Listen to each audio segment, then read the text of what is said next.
The door slammed behind me, hard enough to rattle the glass. Her words were still echoing in my head. Get out. Don't come back until you've reflected. I looked at her once, her sharp suit, her cold eyes, her sister standing smugly in the corner like a vulture circling fresh kill. I didn't argue. I didn't beg. I walked out with nothing but silence. 3 weeks later, I came back. She expected repentance, tears, a man crawling. Instead, I handed her divorce papers. That was when her sister lost it. It didn't start that night. It started the day I married her. She was the empire, the CEO, the woman people whispered about in boardrooms, sharp, untouchable. And I was the man she chose. Not for my money, I had none. Not for my power, I had little. She said she chose me for my steadiness, my honesty. For a time, I believed her. For a time, we were happy. Until her sister moved in. The signs were small at first. Her sister lingering too long in conversations, twisting words, smirking when I walked away. Subtle comments about how lucky I was to be with her. I brushed them off. Family meddling, nothing more.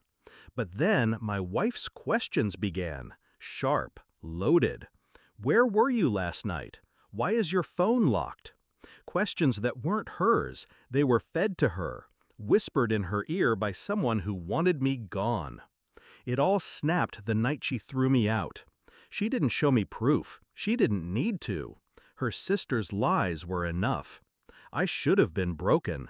Instead, I grew sharper. Because betrayal is a gift if you know how to use it. In those 3 weeks, I didn't reflect on what I'd done wrong. I reflected on what they'd underestimated.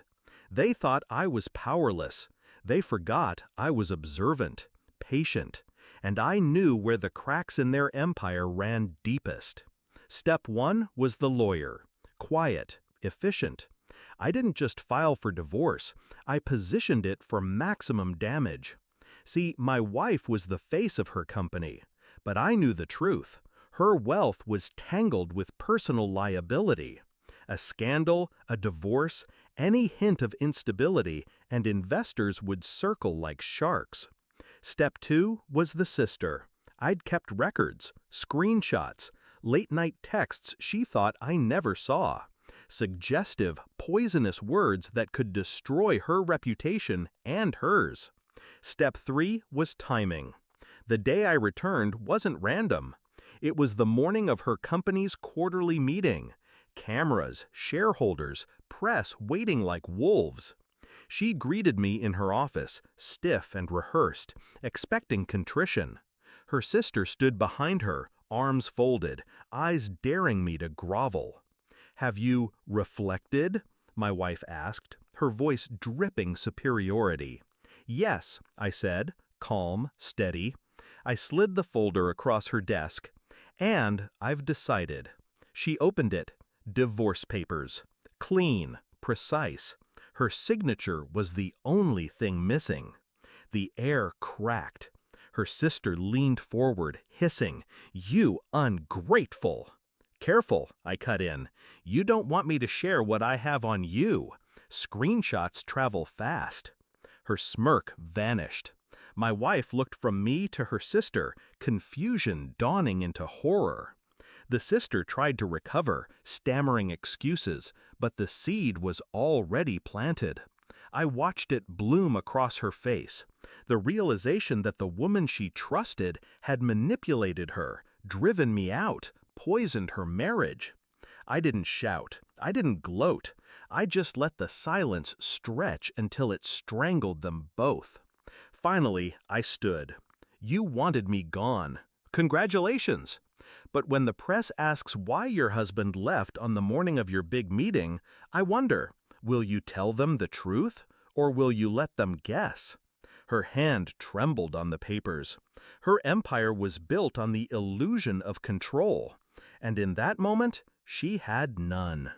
The sister broke first. She snapped, yelling, swearing, blaming me. But every word she spat only made her guilt more obvious. My wife's face hardened, eyes cutting toward her like knives. That was my real revenge. Not the divorce, not the freedom. It was the fracture between them. The sister who thought she'd won was suddenly exposed, cornered, powerless. By the time I walked out, they weren't allies anymore. They were enemies, turning on each other, exactly as I'd planned. The divorce was quick, clean. I walked away with more than I expected, more than she ever wanted to give. Not because I demanded, but because she was desperate to quiet the storm, desperate to keep her empire intact. And her sister? She disappeared. From the board, from the mansion, from her life. I had removed her without lifting a finger. Just truth, revealed at the right time. Do I regret it? No. She betrayed me the moment she believed a lie over the man who stood beside her. Her sister betrayed me the moment she opened her mouth. They thought I'd reflect on my mistakes. Instead, I reflected on theirs, and I made sure they paid for every one. So when people ask why I left a CEO, why I walked away,